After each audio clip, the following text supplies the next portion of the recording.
But does anybody have a child they could drink? A teenager that could drink one of these right here. Anybody? Yeah? Have somebody that can drink one of these. All in one sitting, right? They can drink one of these in a day, right? Where are you? Who? You? You? Who? Somebody in the back row. Great. What I'd like for you to do back here is I would like for you to tie this upside down. This is a 1 liter bottle. This is the new single serving in America, okay? Used to be cans, 12-ounce cans. No, don't have those anymore. Well, they do, but mostly they like this. Now, it says 4 servings per container. But when your child puts his lips on here, does he share it with anybody else in the family? He would. He'd drink the whole thing right there. Okay, and great. What is your name? Julie. Julie? Okay. Go ahead and turn that upside down. That is the amount of sugar that they use to make this 1 liter bottle of Mountain Dew.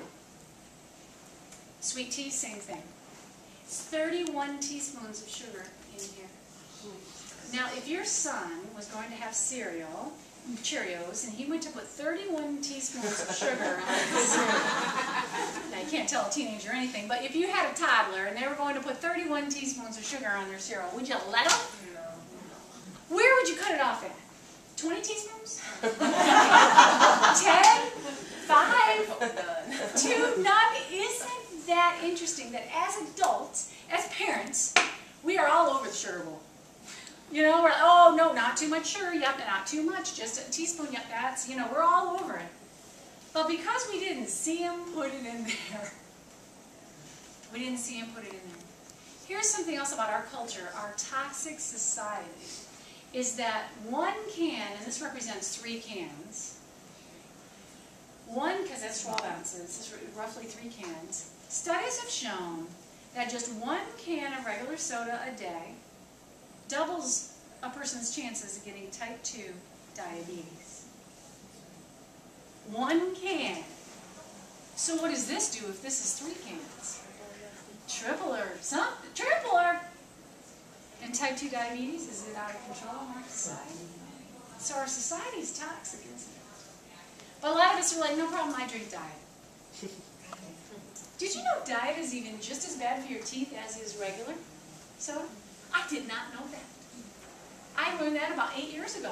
I was like, really? Diet soda is just as bad for your teeth as is regular soda? It's the phosphoric acid and the citric acid. Those 2 things are just as bad for our teeth, and it's not just the sugar. I didn't know that. And so you know that if you take soda, and if you pour soda, regular or diet, on the hood of your car in the same spot every morning, get up and stick, would you do that to your car? We would never mistreat our car like that.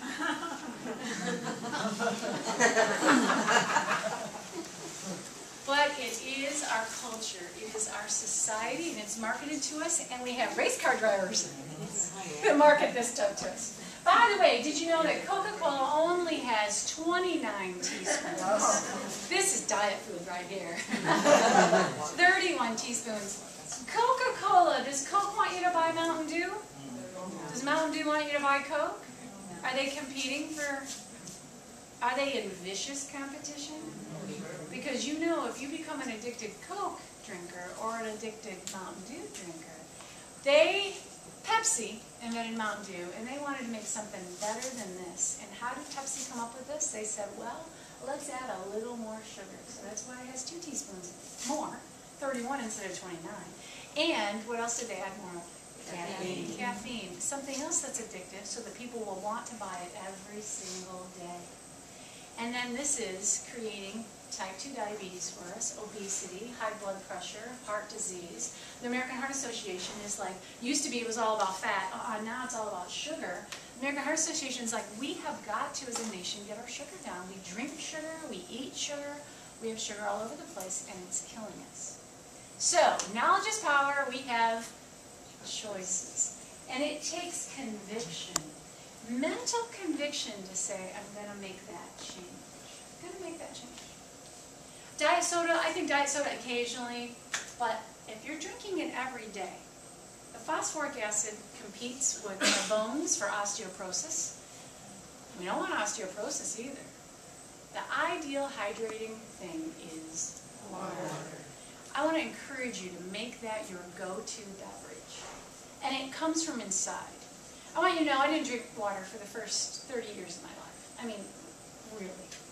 Now, I've already drank 3 bottles of water already today, and I will drink at least 4 more bottles today. My body craves it. I've made that change.